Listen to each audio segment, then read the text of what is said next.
Hello again. Ooh, that's hard to see, isn't it?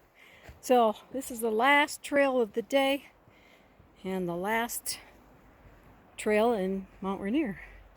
We're at Ohanapecosh unit on the nature trail, which is a little treacherous up and down.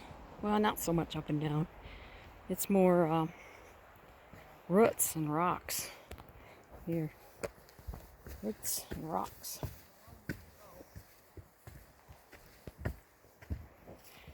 Turned out to be a nice day.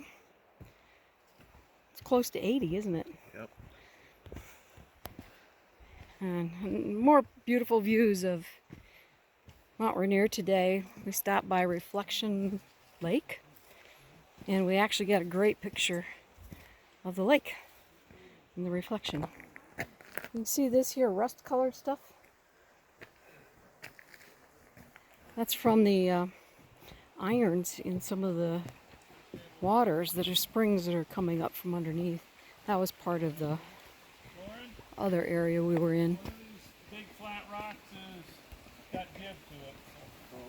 So the one Perry was just Oh, look at this. Oh boy.